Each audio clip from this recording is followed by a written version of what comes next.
तो ऐसे हमारा अधूरा ज्ञान उस परमात्मा को परमात्मा स्वीकार नहीं करता। अब वो भक्तात्मा जो राधा स्वामी से उपदेश लिए हुए है, असमंजस में है। कहने लगा महाराज जी, अभी तक हमने ये सृष्टि रचना नहीं सुनी थी,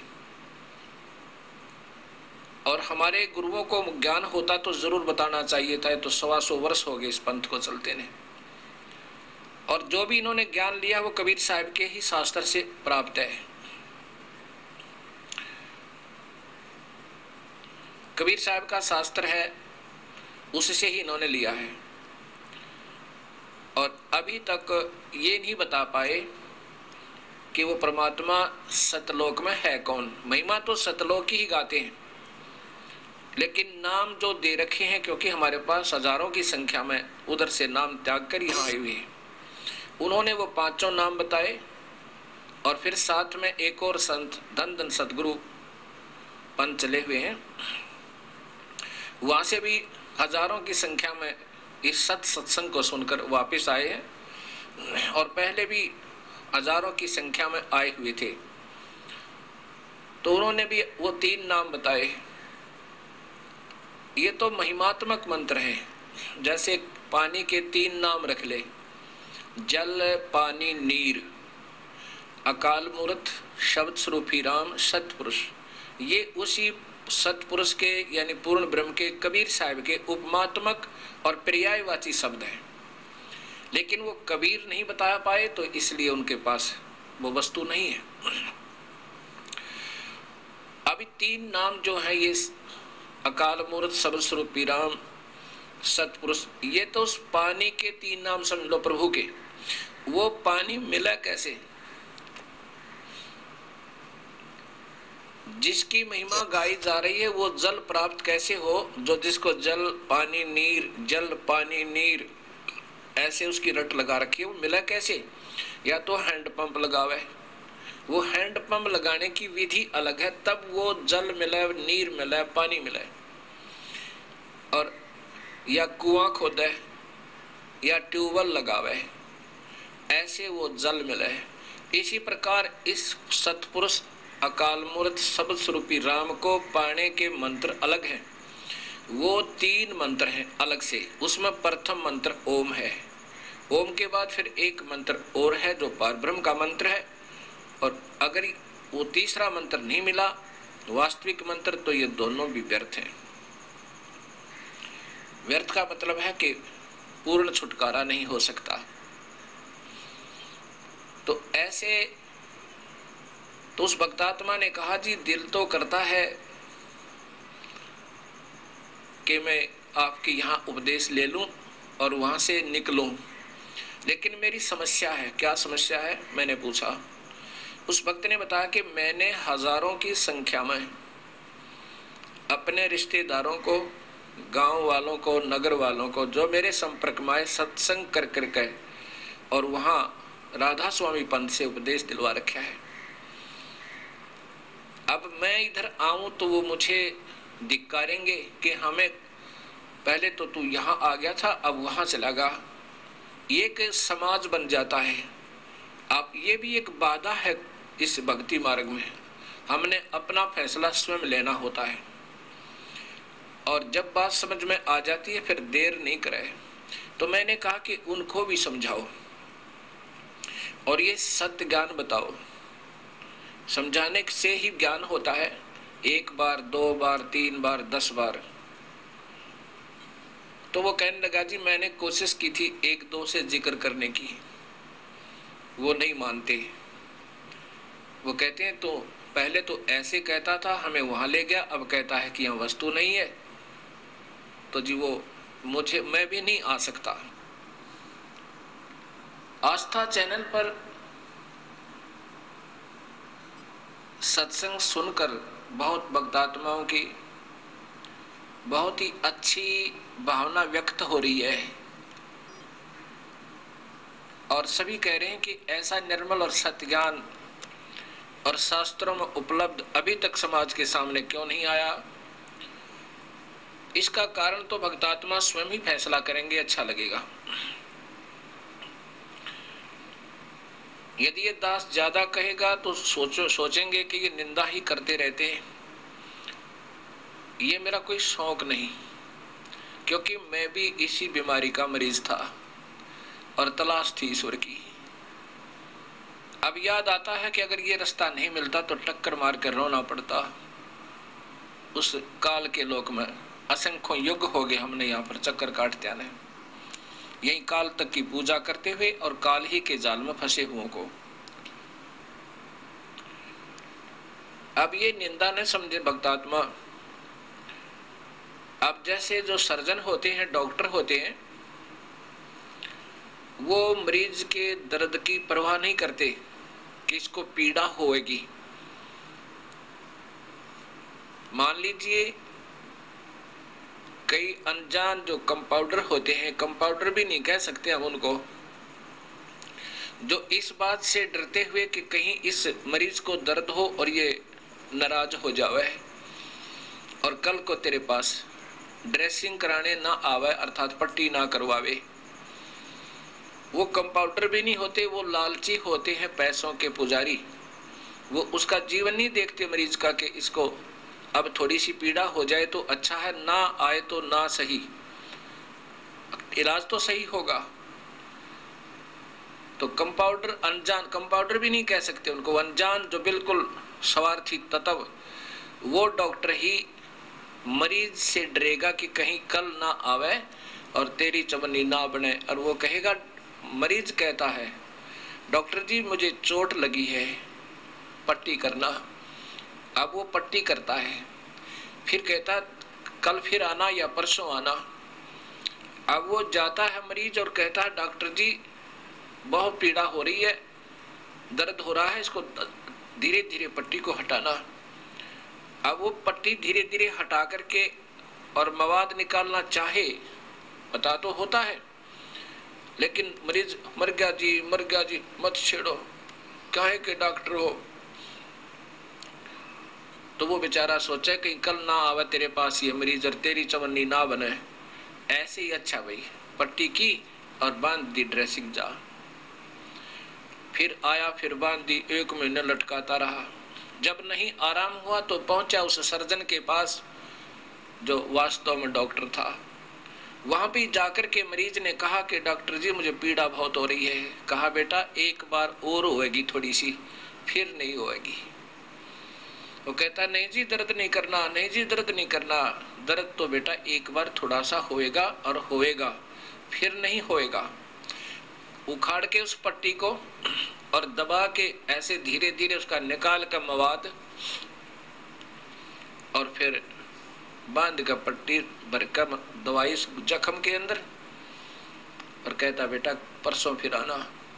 तीसरी पट्टी में ठीक हो गया। एक बार रोया मरीज, दुख भी हुआ, दर्द भी हुआ, लेकिन डॉक्टर का शौक नहीं था उस मवाद में हाथ दसाने का या उसकी आत्मा दुखाने का, लेकिन उसका परम कर्तव्य बने था, नहीं तो टांग कट जाती उसकी अगर वो ठीक से इलाज नहीं करता। तो आज भगत समाज को ऐसे ही पट्टी की जा रही है। कोई बीड़ी पी रहा है, पीता रहे, संत जन स्वाभाविक कहते हैं ऐसा नहीं करना चाहिए। मांस खाता है, मांस खाता रहे, और शिष्यों का पूरा समूह, जन समूह उपस्थित होना चाहिए ताकि हमारी महिमा और प्रभुता बनी रहे कि बहुत ज्यादा शिष्य हैं। ये संत की पहचान नहीं होती कि ज्यादा ही बहुसंख्या में वहां एकत्रित हो। संत की पहचान ज्ञान से और फिर समाधान से ऐसी ही हो सकती है। अब हमने बहुत से भक्तात्मा हमारे से मिले, उनसे पूछा कि तुम पूजा भी कर रहे हो अन्य देवताओं की और गीता जी को मान रहे हो कि सर्वश्रेष्ठ शास्त्र है, आपके गुरुजी भी मानते हैं, और फिर ये पूजा तुम्हारे गुरुजी ही बता रहे हैं और तुम कर रहे हो। तो इससे सिद्ध हुआ कि तुम आपके गुरुदेव इसलिए नहीं मना कर रहे क्योंकि कहीं तुम कल को ना आओ और वो भीड़ कम हो जावे। नहीं तो गीता में लिखा है कि भूत पूजने वाले भूत बनेंगे, श्राद्ध निकालने वाले पितर पूजने वाले पितर बन जाएंगे, वो दुख उठाओगे, 84 लाख जूनिया भोगेंगे। मना किया है गीता में, ऐसा कभी मत करना। ब्रह्मा विष्णु महेश अर्थात तीनों गुणों तक की पूजा को गीता में नकारा किया है। ब्रह्मा विष्णु महेश अनादरणीय नहीं है, आदरणीय है लेकिन पूजनीय नहीं है। जैसे वृक्ष की जड़ की पूजा की जाएगी, अक्षर पुरुष एक पेड़ है, निरंजन वा की डार और तीनों देवा शाखा है, ये पात रूप संसार। शाखा को नहीं बीजा जाता, शाखा को मिट्टी में नहीं दबाया जाता, मिट्टी में जड़ दबाई जाती है और जड़ में ही पानी डाला जाता है, खाद डाला जाता है, अर्थात पूजा की जाती है। उससे फिर टहनियां प्रफुल्लित होकर के उसमें फल लगते हैं। ऐसे ही मूल परमात्मा कबीर साहब की पूजा करके हम इन ब्रह्मा विष्णु महेश से लाभ लेंगे। हम पूजा उल्टे तरीके से कर रहे थे, अब अनादरणीय नहीं है, क्योंकि हमें लाभ इन्हीं से मिलेगा। कब मिलेगा? जब हम पूर्ण परमात्मा कबीर साहब की पूजा करेंगे, पूरे संत का नाम लेकर। ऐसे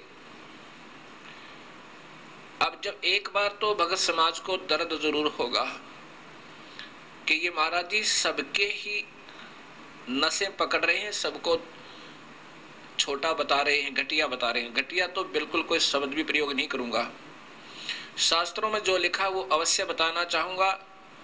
दर्द होगा 1000 व्यक्तियों को जो नकली मार्गदर्शन करके और अपने गुरु पद को प्राप्त करके स्वयं ही और स्वयं भी नरक में जाने की तैयारी और काल ही के जाल में रहेंगे और अनुयायी बना रखे।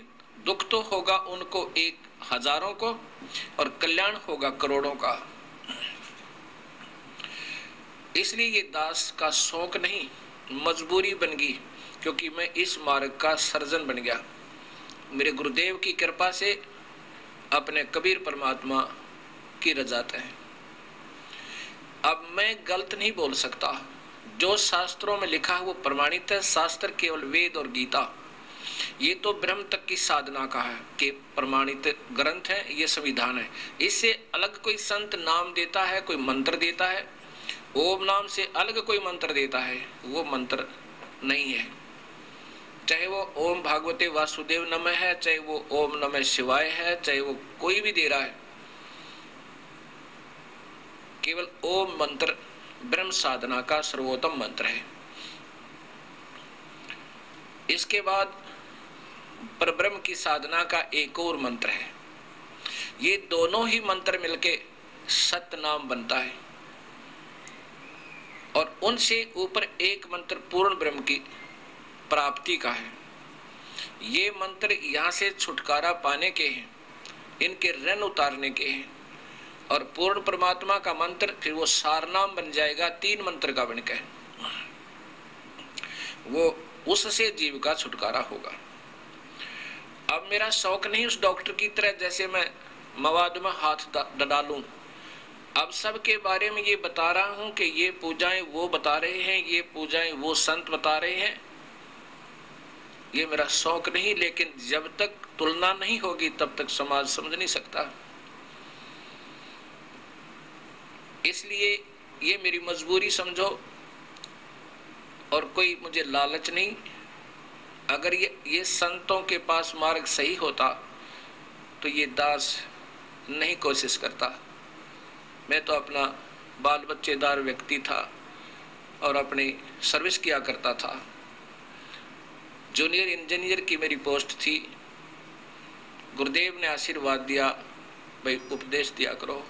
ना जाने इस दास में 2 करोड़ के जीव में उस परमेश्वर तुल मेरे गुरुदेव ने क्या सोचा, क्या पाया, क्या देखा, ये वो ही जाने। ये भी हो सकता है गुरु मेहर करे तो काग से हंस बना दे, हम कौवे से हंस बना दिए उन्होंने। और आज भी उन्हीं की रजा चल रही है। तो ये आदेश दे दिया उपदेश देने का। उपदेश देना कोई बच्चों का खेल नहीं है। ये एक जीव के जीवन के साथ सौदा खिलवाड़ करना है। अगर अधिकारी संत नहीं है और काल के जाल से ये 3 पूरे मंत्र देकर पार नहीं कर सकता, वो स्वयं दोषी है। वो परमात्मा का दोषी है, उस पूर्ण ब्रह्म का इन जीवों को गुमराह कर रहा है। यहाँ एक भक्त कहता है जी ऐसा तो नहीं, ये संत भी कुछ तो मार्गदर्शन कर ही रहे हैं, भक्ति भाव तो पैदा कर ही रहे हैं। अब ये भक्तात्माओं की अपनी अपनी सोच है, क्योंकि भक्त तो भक्ति के भाव से ही बोला करते हैं और इतनी ही सोच होती है उनकी, वो ज्यादा बहस नहीं किया करते। अब मैंने उससे कहा बोली आत्मा एक बात बता, आपके अंदर प्रभु की कसक तो पहले ही थी, आप तलाश कर रही थी। अब आप दिल्ली रेलवे स्टेशन पर खड़े हो, आपने जाना है कलकत्ता और टिकट भी बुक करा रखी है, टिकट आपके पास है। आपने किसी व्यक्ति से पूछा कि मैंने कलकत्ता वाली गाड़ी में बैठना, वो कौन से प्लेटफार्म पर लगेगी? उसने कह दिया कि सामने कलकत्ते वाली गाड़ी खड़ी है। आप निश्चिंत होकर क्या करोगे, उसमें बैठ गए। गाड़ी रवाना हुई और जब जा लिए श्रीनगर के पास, तब किसी ने आपसे पूछा कि कहाँ जा रहे हो आप कह रहे हो कि मैं तो कलकत्ता जा रहा हूं। तो उन्होंने कहा कलकत्ता कहां से आए हो? कि दिल्ली से बैठा था गाड़ी में, ये तो कलकत्ता वाली ट्रेन नहीं है। नहीं कलकत्ता जा रही है, टिकट ले रखा मैंने। अरे नादान, ये तो श्रीनगर जा रही है। एक से विश्वास नहीं हुआ, दूसरे से पूछा, तीसरे से पूछा, तब यकीन हुआ कि तू गलत गाड़ी में बैठ गया। तो यहाँ वो भक्त कह रहा था कि संत तो सभी आदरणीय ही हैं, कुछ तो मार्गदर्शन किया ही है, उनका भी सत्कार चाहिए। अब आप बताओ, जिस मार्गदर्शक ने आपको कलकत्ता वाली ट्रेन की अपेक्षा और श्रीनगर वाली गाड़ी का इशारा कर दिया कि ये सामने खड़ी, इसमें बैठ जा, और आपको फिर वो मिल जाए, आपको क्या, उससे आप क्या प्यार करोगे? आप स्वयं सोच लेना। उसको सत्कार करोगे, कुछ तो मार्गदर्शन किया। इससे अच्छा तो ना करता, तो चुप खड़ा रहता और कह देता मुझे नहीं मालूम। तो आप वो एक से दूसरे से पूछते, तीसरे से पूछते, और फिर पूछ करके सही ठिकानी सही ठीक ट्रेन में बैठ जाते हैं। ऐसे ये संत जिन्होंने अभी तक ये नहीं बताया ब्रह्मा विष्णु महेश की माता कौन है, इनके पिता कौन है, और ये महिमा गा रहे इनको अजर और अमर बता के, और ये स्वयं देवी भागवत आपने देखा था, अब फिर दिखा देता हूं। ये स्वयं स्वीकार कर रहे हैं कि हम तो जन्म और मरण के अंदर हैं, हम अजर अमर नहीं है, और इनको अजर अमर बता करके इन्हीं पर आश्रित किए हुए ये तीनों काल के पुत्र हैं। तो उन्होंने क्या मार्गदर्शन किया आपको? उस ट्रेन में बैठाने वाले की तरह कर दिया। अगर ये चुप रहते, भाई हमें नहीं मालूम वो परमात्मा कौन है। अब गीता जी में स्पष्ट लिखा है 18वें अध्याय के 62वें श्लोक में, ये देखिएगा गीता जी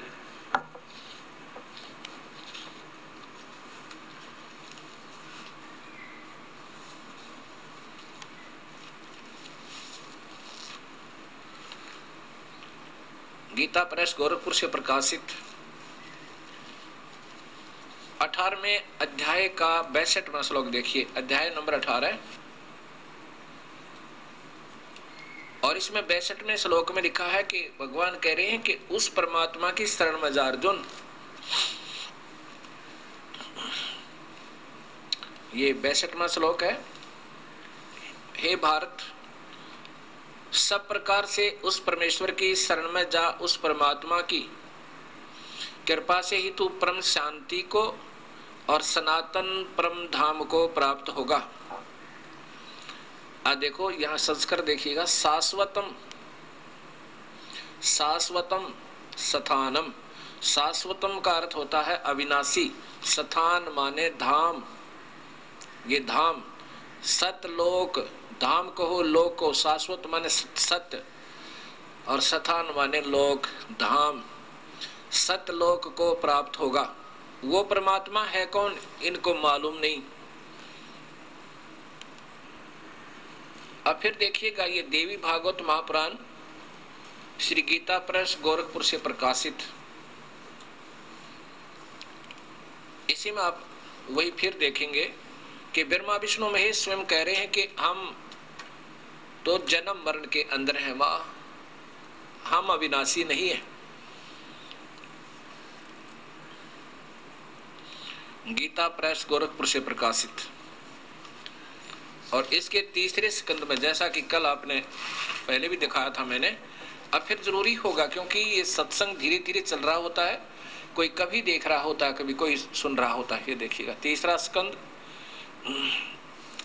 अब यहां देखिएगा कि विष्णु जी कह रहे हैं प्रकृति देवी माता को, तुम शुद्ध स्वरूपा हो, यह संसार तुम्हारे ही से, तुम ही से उद्भासित हो रहा है। मैं विष्णु और ब्रह्मा और शंकर, मैं ब्रह्मा और शंकर, हम सभी तुम्हारी कृपा से विद्यमान हैं, अर्थात हम आपके बच्चे हैं। हमारा आविर्भाव और तिरोभाव हुआ करता है। आविर्भाव का मतलब है जन्म, और तिरोभाव माने मृत्यु, और केवल तुम ही नित्य हो, अविनाशी हो। प्रकृति, हे जगत जननी हो, तुम प्रकृति हो, सनाती देवी, सनातन देवी हो। ये भी देख लो, ये प्रकृति यही शेरा वाली 8 भुजा वाली शक्ति है। इसी में, इसी के अंदर देवी भागवत में आप पढ़ रहे हैं, ये ऊपर देखिए 123 पृष्ठ है, वो 123 पर ही आप पढ़ाइए, दूसरा साथ में, ये यही था साथ में। इसके ऊपर 2 पार्ट है। इस 123 पृष्ठ पे तीसरे संगंध में भगवान शंकर बोले, देवी यदि महाभाग विष्णु तुम्ही से प्रकट हुए हैं, तो उनके बाद उत्पन्न होने वाले ब्रह्मा भी तुम्हारे बालक हुए। फिर मैं तमोगणी लीला करने वाला शंकर क्या तुम्हारी संतान नहीं हुआ? अर्थात मुझे भी उत्पन्न करने वाली तुम ही हो। इस प्रकृति से ब्रह्मा, विष्णु और शिव तीनों का जन्म हुआ। ये प्रकृति देवी है, भी कहलाती है, अष्टंगी भी कहलाती है। अब ये संस्कृत सहित देवी भागवत महापुराण फिर देखिएगा, ये संस्कृत सहित देवी भागवतम महापुराण,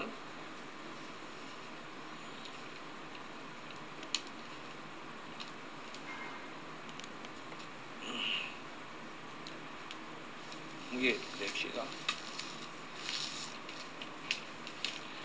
इनका प्रकाशक है श्री देवी भागवतम भाषा सटीकम भाषा महात्म स महात्म, खेमराज श्री कृष्णदास वेंकटेश प्रकाशन बम्बई, यहाँ से प्रकाशित है।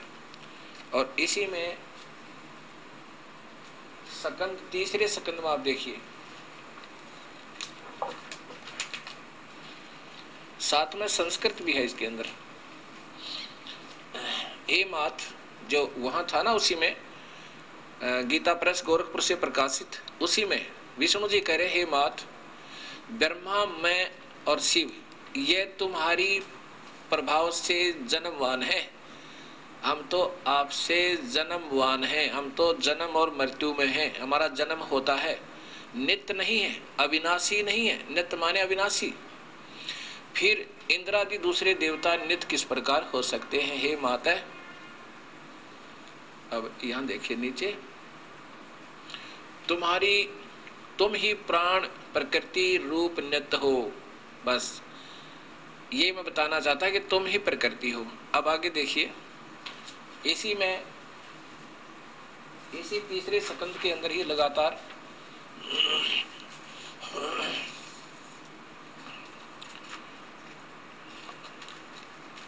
ये देखो, सब लोक के सृजन करने की इच्छा करने वाले, सब लोक के सृजन करने की इच्छा करने वाले हरि, ब्रह्मा और शिव, हरि विष्णु ब्रह्मा और शिव, यह सब तुम्हारे चरणाविंद की भक्ति और प्रीति को प्राप्त होकर कर सकते हैं।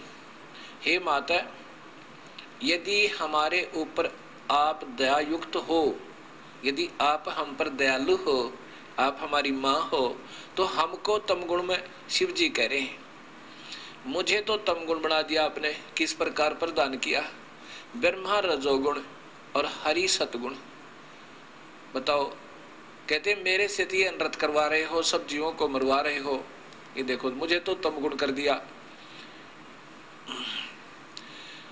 यदि आप दया, फिर देख लो, यदि हे मात, यदि हमारे ऊपर आप सदा दया युक्त हो, अगर आप दयालु हो तो हमको तम गुण में मेरे से ये अनर्थ जीवों का संहार करवा रही हो, मजबूरन तमोगुणी बना दिया मैं, मेरे बस की बात ना, प्रदान कर दिया। और ब्रह्मा रजगुण और हरि यानी विष्णु सतगुण। ओए होए, अब देखो भगत आत्माओं, कई भगत कहते हैं नहीं कोई गुण और हो सकते हैं। जब गीता जी को पढ़ते हैं, सुनाया हमने, तो ये आपके सामने है, रजगुण ब्रह्मा, सतगुण विष्णु, तमगुण शिव जी। और कहा कि हम तो जन्म और मरण के अंदर हैं, हम अविनाशी नहीं है। और अभी तक ये संत जन हमें यही बताया करते, ब्रह्मा विष्णु महेश ये पूर्ण है, ये सर्वशक्तिमान है, सारे ब्रह्मांडों के रचनहार हैं, इनका कोई पिता नहीं, कोई माँ नहीं। तो जिन संतों ने ये ज्ञान दिया है तो उनके पास समाधान क्या होगा ये समझ लेना। ये कैसे मंत्र देते होंगे, कितना पार कर सकते हैं आपको। अपनी फांसी निकलवा लो, ये कोई समय होता है, बार बार ये समय नहीं मिला करता। ये संत बेचारे चाहते तो है चाहते तो है हम कुछ बतावें, लेकिन स्वयं ही ज्ञान नहीं बताएंगे क्या। अब जैसे वो गलत ट्रेन में बैठा दिया, और कोई कहेगा कि कुछ तो बताया ही था उसने, क्या बताया था, इतना जीवन खो दिया। चुप रहते, ये ढूंढते फिरते कहीं सत्य के पास पहुंच जाते। ये नहीं जाने देते ये संत जन जो स्वयं ज्ञान नहीं, और लाखों की संख्या में, कोई हजारों की संख्या में अपने अपने आधार पर दंत कथाओं पर जीवों को आधारित किए हुए हैं। तो अब ये सोचना होगा, यदि कल्याण चाहते हो तो दोबारा आपको पुनर्विचार करना होगा भक्ति पर, और कोई बाधक नहीं है। जिस गुरु से मुक्ति नहीं होती तो फिर जीवन व्यर्थ होगा, तो उससे अपना पीछा छुड़वा ले और पूर्ण संत ढूंढ कर उपदेश ले ले। दूसरी बात ही नहीं है। ये मनुष्य शरीर का मिलना कोई बच्चों का खेल नहीं है। अब इस सच्चाई को सुनकर एक बार तो दर्द होता है, संतों को भी होगा, और हो सकता है अनुयायियों को भी एक बार बुरा लगेगा। लेकिन ये कुनीन समझना, और कुनीन यानी कड़वी गोलियों से ही रोग कटता है, मीठी गोलियों से नहीं कटता, टॉफियों से नहीं कटेगा, स्वीट्स टेबलेट से बात नहीं बनेगी। ये तो कड़वी कड़वी सत्य सुनना होगा, समाज को भी और संतों को भी। ये नहीं मैं कह रहा ये कबीर पंथ में भी मार्ग नहीं है, और कबीर पंथ के अनुयायी जितने भी गरीबदास जी महाराज का, गीसा संत जियों का, दादू जी का, उनमें ये 3 मंत्र का जाप और ये विधिवत साधना नहीं है। अपने अपनी साधना दे रहे हैं। ये तो मेरे गुरुदेव जी ने मेरे पे कृपा की,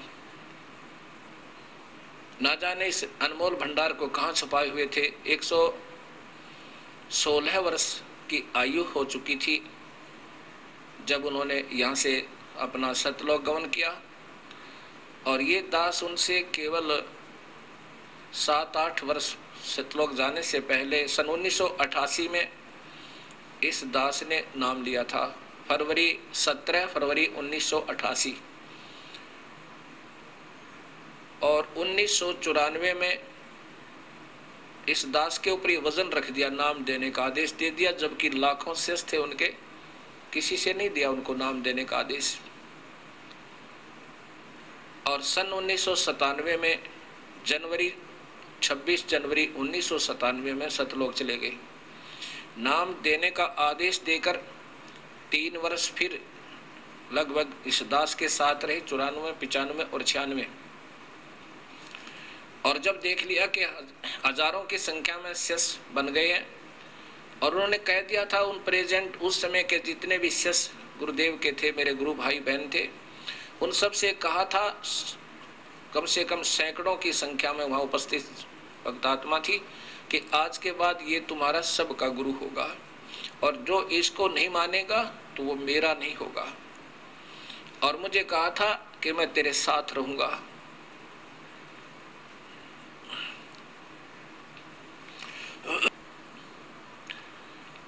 और इस दास के सिर पे हाथ रख के कहा कि मैं सदा तेरे साथ रहूंगा। उसमें उनकी आयु लगभग 112-13 साल की थी, वर्ष की थी। अब उनकी रजा से ये दास के ऊपर रजा हुई इस अनमोल मार्ग का मार्गदर्शन करने के लिए। अब ये नाम देना कोई बच्चों का खेल नहीं है।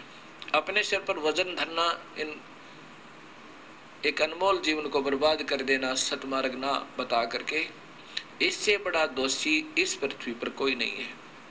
और फिर उसको बाहर फेंक दिया जाएगा, बिल्कुल शुद्ध घी हो जाएगा, फिर उसमें कोई कमी नहीं रहेगी।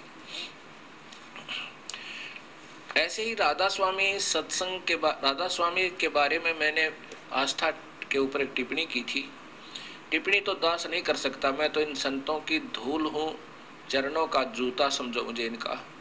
लेकिन मैं भी प्यासा था और कुएं पर जाते थे, वहां पानी नहीं मिल रहा था क्योंकि प्यास बुझ नहीं रही थी, आत्मा तसल्ली नहीं पा रही थी। इसलिए जब हमें पानी मिला और पिया, पता चला कि ये तो वास्तव में बात तो कहीं और है, तब ये थोड़ा सा कहना मजबूरी बन गई मेरी। तो मैं केवल शास्त्रों के आधार पर, प्रमाणित ग्रंथों के आधार पर ही बताता हूं जो उन संतों और पंथों के अंदर प्रचलित है। तो मैंने उनको जब दिखाया था कि राधा स्वामी पंथ उस परम संत का चलाया हुआ नहीं है जिसको ये मुखिया माना जाता है, श्री शिवदयाल जी। इन्होंने स्वयं कहा है कि ये राधा स्वामी पंथ मेरा नहीं है, मेरा पंथ तो अनामी और सतनाम का है। तो फिर ये राधा स्वामी पंथ तो चलना ही नहीं चाहिए था। जब कुल मालिक इस पंथ का कह रहा है कि मेरा पंथ नहीं है, तो यही सोच लेना, इससे आगे बाद में चलना चाहिए समाज को। तब एक भक्त राधा स्वामी पंथ से उपदेशी इस दास को मिला और मुझे ये पुस्तक दिखाई। कहने लगे जी आपने जो पुस्तक दिखाई है और वही श्री सोंधी जी की लिखी हुई सार वचन राधा स्वामी सत्संग व्यास, ये मेरे पास है, इसमें तो कहीं नहीं पाई वो जो आपने दिखाई थी। क्या दिखाई थी कि ये देखो, सार वचन राधा स्वामी परम पुरुष पूर्ण धनी स्वामी जी महाराज के जबाने मुबारक से फरमाया। शिवदयाल जी ने जिनको इस राधा स्वामी धर्म का, यानी धर्म तो नहीं पंथ का प्रवर्तक माना जाता है, उसके मुख से राधा स्वामी सत्संग व्यास से निकले हुए वचन है। उन्होंने अपना बताया कि मैं बचपन से ही, महाराज जी अपने ऐसे 17 वर्ष तक सुरत शब्द अभ्यास किया, योग अभ्यास किया और सन 1861 में सत्संग वसंत पंचमी के दिन खुले तौर पर आम सत्संग तुरंत शब्द योग का उपदेश शुरू कर दिया। उसके बाद यहाँ देखिएगा, उन्होंने अपने मुख से ये कहा, ये हैं हजूर स्वामी जी महाराज, ये हैं आदरणीय परम आदरणीय हजूर जी महाराज शिवदयाल जी महाराज। ये देखिएगा, राधा स्वामी दयाल की दया, राधा स्वामी सहाय। जबकि ये कहते हैं राधा स्वामी तो मेरा पंथ ही नहीं है, ये तो बाद में लिखा है इन्होंने अपने हिसाब से। कहा है वचन दो स्वामी जी महाराज की आखिरी रोज बिस्तर अंतर ध्यान होने के वास्ते हिदायत साधुओं सत्संगियों और सत्संगियों के खास जुबान मुबारक से फरमाया।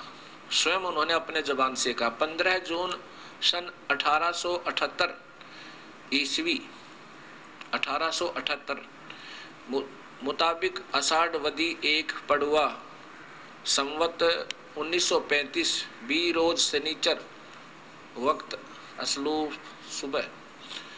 अब यहाँ इन्होंने क्या बताया है कि जो मैं बताना चाहता हूं आपको,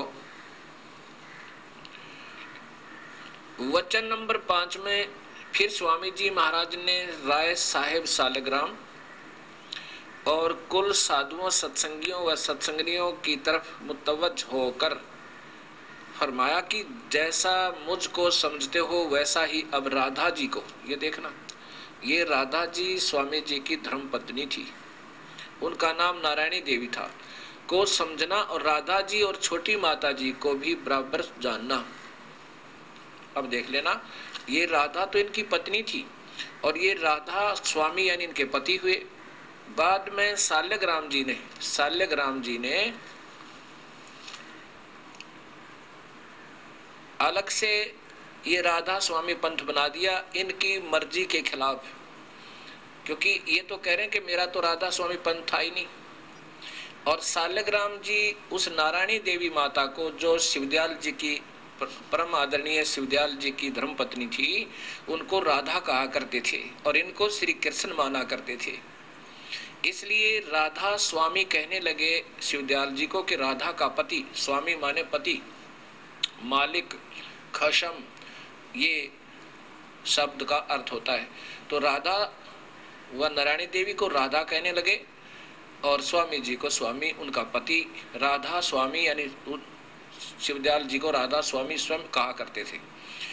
अब वो राधा उनकी पत्नी थी। साल्यग्राम जी ने आगे चलकर उनके ना चाहते हुए राधा स्वामी पंथ आरंभ कर दिया, नाम बदल दिए, क्योंकि ये स्वयं कह रहे हैं कि मेरा तो सतनाम और अनामी तक का मार्ग है, ये साल्यग्राम ने चला है, ये राधा स्वामी पंथ। अब कोई कहे कि मैंने तो बगीचा बीज रखा आम का और ये बबूल बीज दी दूसरे ने, बीज ही रहेगा पर बबूल का तो लाभ होगा, आम का नहीं होगा। इस बात को जो मैंने पहले भी चैनल आस्था टीवी पर दिया था, तो सुनकर ये भक्त बड़ा विनम्र भाव से आया कि देखो जी ऐसा है, ठीक है, इसमें तो कोई शक है नहीं कि आपने वो पुस्तक दिखाई, अवश्य ही होगी, पर मेरे पास नहीं है, मैं भी बहुत वर्षों से राधा स्वामी पंथ से हूँ और मैंने ये पुस्तक ले रखी है, इसमें नहीं पाया मुझे। वही है जो कि तुम आप बता रहे हो और वही इसका प्रकाशक है ML सौंधी, SL सौंधी, ये देखो वही सेक्रेटरी है।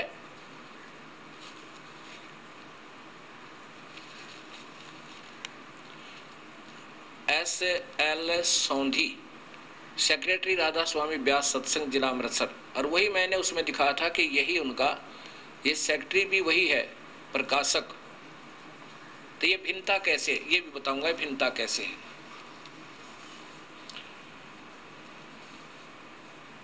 और कहा कि ये तो कहीं लिखा नहीं पाया कि राधा उनकी पत्नी थी, इसमें नहीं लिखा इस पुस्तक में। तो मैंने उसको दिखाया कि देखो भगत जी ये मेरे पास है, ये आपको फिर दिखाता हूं। अब ये देखिए वही सारवचन राधा स्वामी,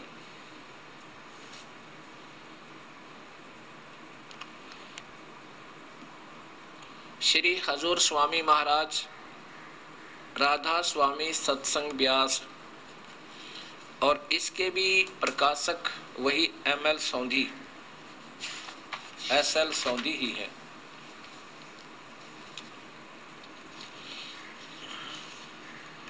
सारवचन छंदबंद, प्रकाशक SL सौंधी, सेक्रेटरी राधा स्वामी सत्संग व्यास, डेरा बाबा जयमल सिंह, जिला अमृतसर, पंजाब। अब इसी में यही वचन ज्यों के त्यों है और ये साथ में एक उर्दू में छपी हुई पुस्तक है, उससे हमने फोटो सेट करवा रखा है। ये आती तो थी नहीं, हमने किसी से फोटो वो करवाया इसका सलाह, तो ये ऐसा ही मिला।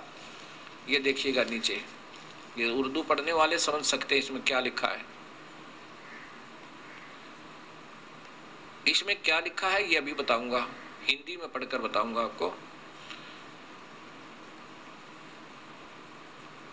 ये उसी सार वचन वाली ही प्रश्न नंबर 8 से है। अब इसमें देखिएगा, इसमें देखिएगा भक्त समाज, ये सार वचन, वचन आखिरी, ये जो पुस्तक मैं आपको दिखा रहा हूं अब उसके अंदर पढ़िए। वचन जो श्री स्वामी जी महाराज ने आखिरी रोज पेशतर अंतर्ध्यान होने के वास्ते हिदायत साधु सत्संगियों और सत्संगनियों के खास जुबान मुबारक के को खास जुबान मुबारक से फरमाया, यानी स्वयं ही अपनी जुबान से कहा। क्या क्या? तारीख 15 जून 1878 मुताबिक अषाढ़ वदी पड़ुआ एक एकम संवत 1935 बीरोज शनिचर वक्त असल सभा है। अब क्या है आगे कि ये सारा कुछ वही बता रहा हूं जो मैंने आपको, ये देखियो नीचे।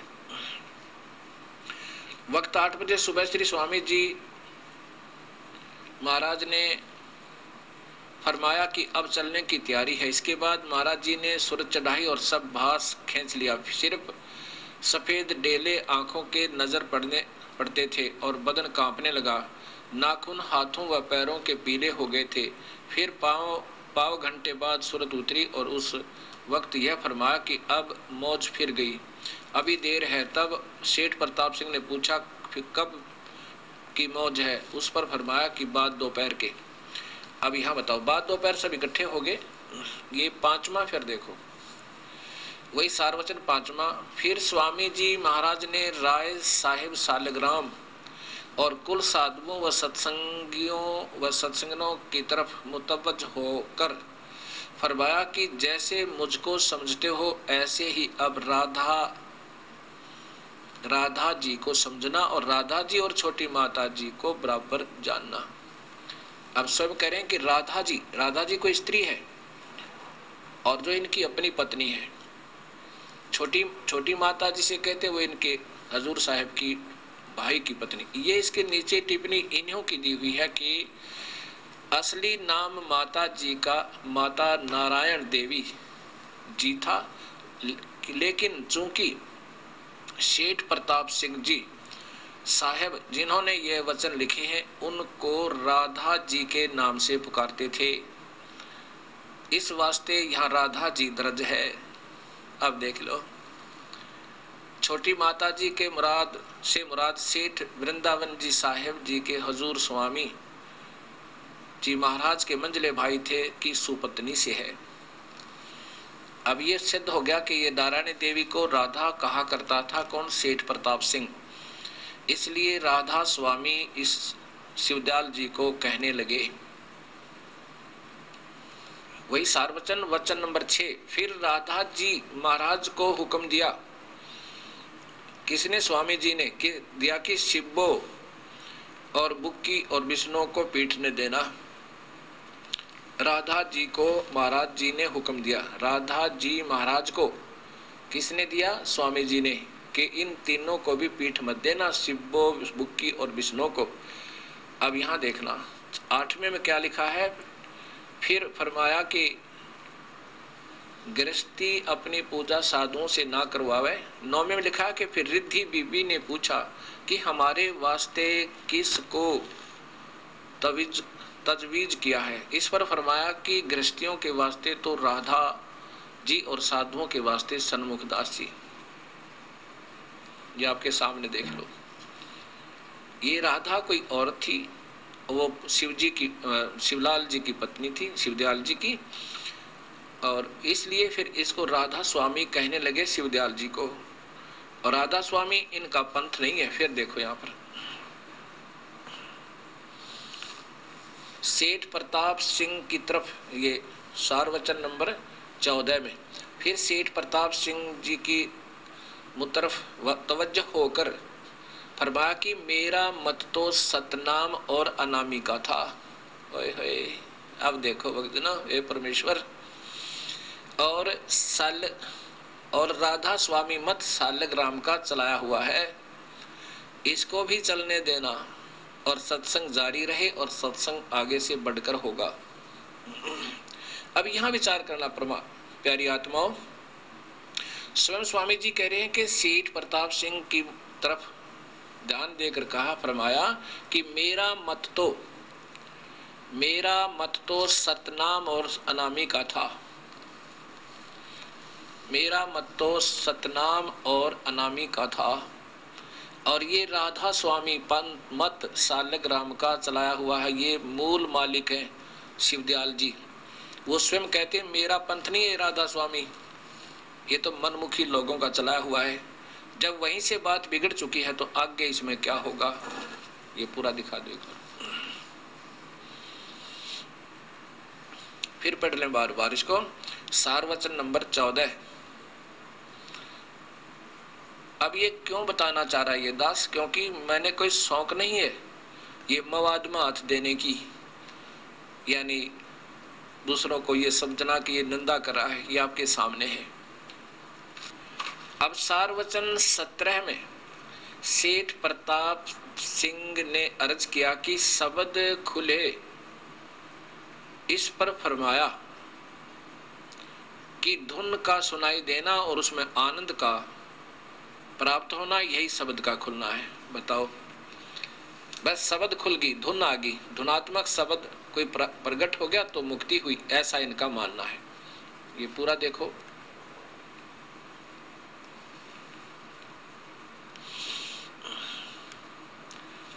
सेठ प्रताप सिंह ने अर्ज किया कि शब्द खुले, इस पर फरमाया कि धुन का सुनाई देना और उसमें आनंद प्राप्त होना, यही शब्द का खुलना।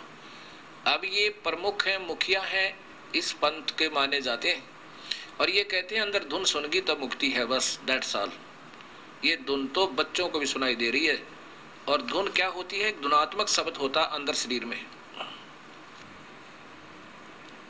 अब ये धुन का सुनाई देना क्या चीज है, अंदर आप कान दबाइए एक बार, आंखें बंद कर लीजिए थोड़ी सी देर, जितना स्वाभाविक हो सांस रोकिए, ज्यादा देर नहीं रोकना।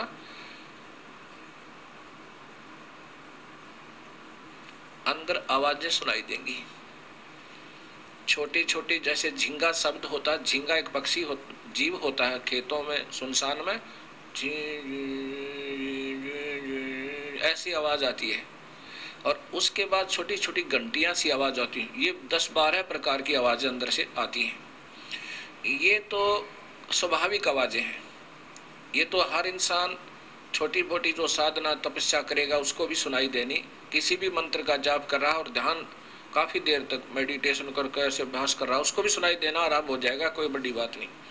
इसके बाद एक धुनात्मक शब्द होता है। धुनात्मक शब्द क्या चीज है, जैसे ढोल और एक डंडा होता है उसके बजाने का, एक ढोल होता है, एक उसको बजाने का बिल्कुल सही हिसाब का बना हुआ डंडा होता है, गोल गोल सा मुड़ा हुआ सा। अब उसको डंडे को उस ढोल पर लगाया जाएगा तो वास्तविक धुन होगी,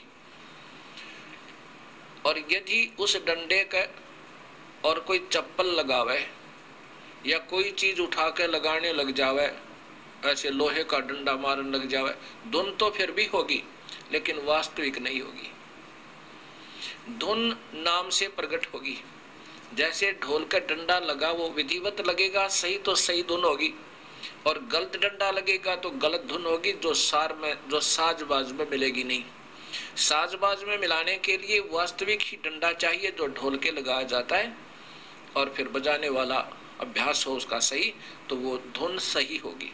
ऐसे ही जिन संतों ने नाम गलत जाप किए उनसे भी धुन खुला, लेकिन वो नहीं खुला जो वास्तविक खुलना चाहिए था,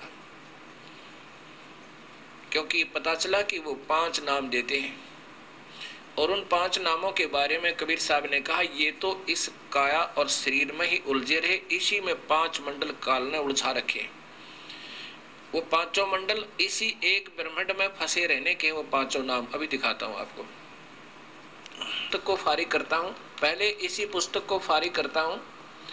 राधा स्वामी दयाल की दया, राधा स्वामी साहेब, ये वही पुस्तक है, छंद बंद राधा स्वामी सत्संग, ये राधा स्वामी सत्संग व्यास से, और इसी में जिसमें हजूर साहब की जो बातें लिखी, इसी में फिर आगे ये छंद बना लिए स्वयं इन्होंने, राधा स्वामी दयाल की दया, राधा स्वामी साहेब। अब क्या राधा स्वामी नाम जो गावे, अब नाम गाने लग गए राधा स्वामी राधा स्वामी, जैसे राधे श्याम राधे श्याम। वास्तविक नाम ओम तो छोड़ दिया, वो राधे श्याम हो गया। ऐसे ही वो वास्तविक सतनाम तो छोड़ दिया राधा स्वामी पंथ में। कुछ तो यही मंत्र देते हैं, इसको सार नाम कहते हैं। जो मेरे पास हजारों की संख्या भक्त आए, उन्होंने बताया कि ये नाम एक यहाँ हरियाणा में एक संत है, वो यही देता है, बस कहता है ये नामों 5 भी छोड़ दो, अब राधा स्वामी नाम जो गावे सोई तरे, कल कले सब नाश सुख पावे सब दुख हरे। ये अपनी बनाई हुई कविताएं हैं आने वाले भक्तों की। उस पुण्यात्मा शिवदयाल जी का नहीं है ये। कई भक्तात्मा जिन्होंने राधा स्वामी पंथ से आगरा और व्यास से नाम लिए हुए हैं वो हमारे पास आए हुए हैं। उन्होंने दोबारा उपदेश लिया इस दास से। उन्होंने बताया कि ये 5 नाम ये गुप्त रखने को बताया था कि किसी को नहीं बताना। तो मैंने कहा कि वैद्य के पास जावे तो वैद्य को वो दवाई दिखा दे। मैं पहले जो गोलियां खाता था वो वैद्य ही बता सके ये किस बीमारी की है। ये ठीक है तो ठीक है, खाते रहो और ढंग से खाना, उसको सच बताएगा, डॉक्टर गलत नहीं बताता। तो मैंने उनसे कहा कि आपने वो बताइए कौन से उपदेश ले रखे थे। तब उन्होंने बताया कि ये नाम थे। तब मैंने उनको ये शब्द दिखाया कि कबीर साहब के शब्द से इन्होंने ये 5 नाम निकाले हुए, और 5वां शक्ति का नाम है, उस माया का शक्ति नाम है। उसकी जगह इन्होंने सतनाम फिट कर लिया। क्या लिखा है कबीर साहब का शब्द है, संतो शब्द है शब्द बखाना, और शब्द फांस फंसा सब कोई वो शब्द नहीं पहचाना। शब्द नाम को भी कहते हैं और शब्द धुनात्मक भी होता है।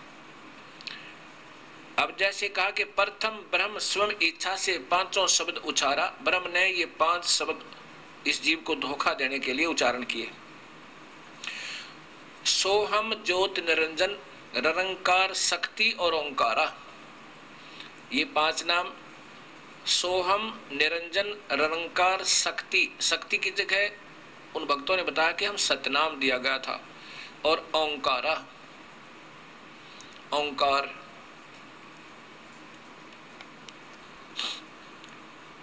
अब क्या बताते हैं कि 5 तत्व प्रकृति तीनों गुण उपजाया, लोक दीप 4 खानी ये 84 लाख बनाया। इस काल ने इस जीव को यूं धोखा दिया। शब्दय काल कलंदर कहिए शब्दय भ्रम भुलाया। काल के भी मंत्र हैं, शब्द है, नाम है, और काल की भी धुनात्मक शब्द है। और 5 शब्द की आशा में ये सर्वस्व मोल गंवाया। कबीर साहब की वाणी सुना रहा हूं आपको।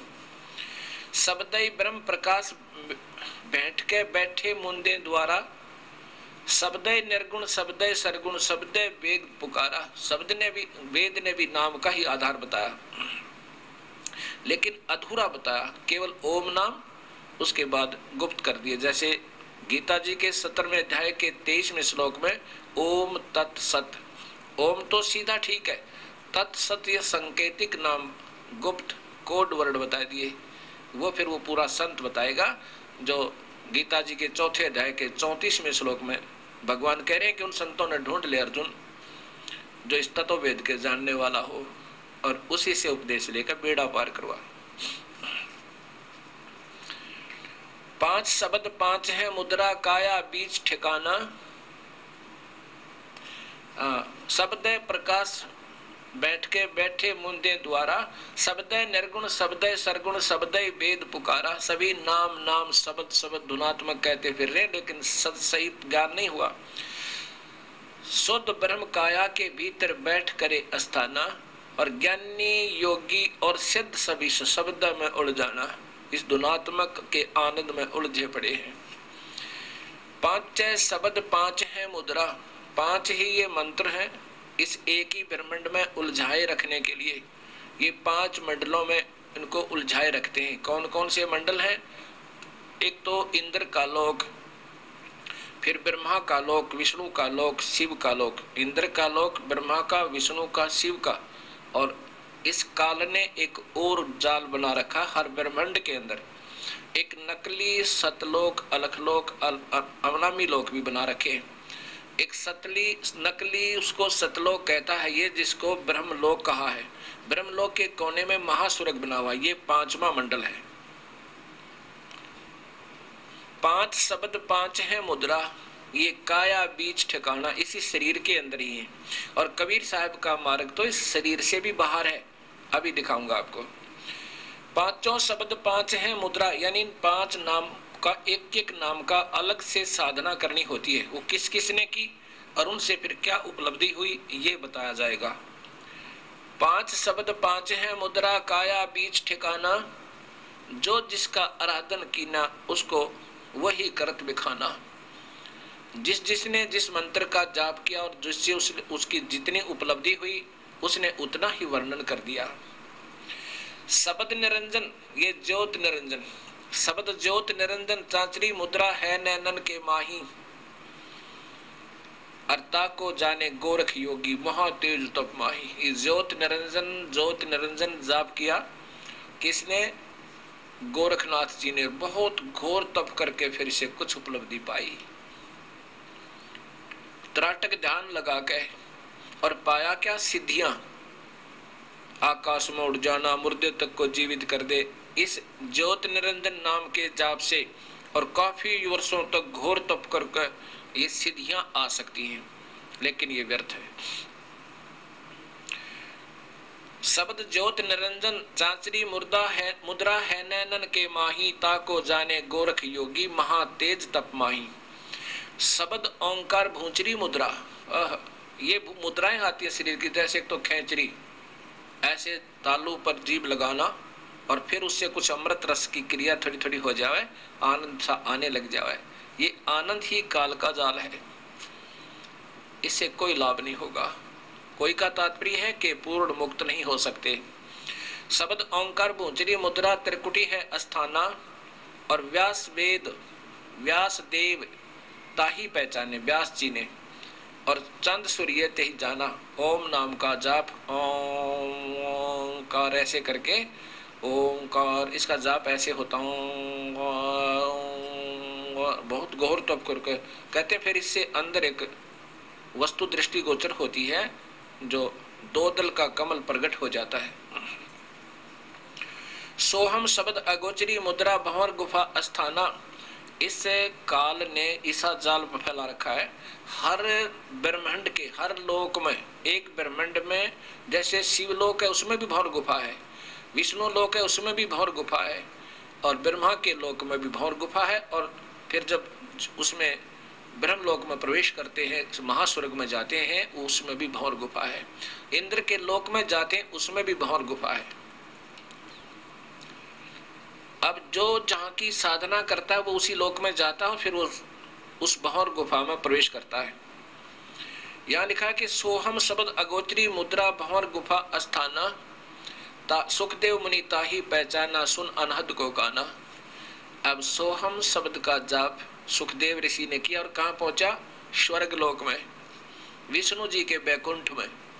और उसमें भी जब भंवर गुफा में जाते हैं वहां सबते एक सोहम सोहम सोहम ऐसी धुन हो रही है, और उसको फिर कहते हैं अपने कानों से ही अनहद शब्द, अनहद माने जो कभी समाप्त ना हो, जिसकी हद ना हो, उसको सुन के और उसमें मगन हो गया और स्वर्ग तक पहुंचा सोहम जाप करके।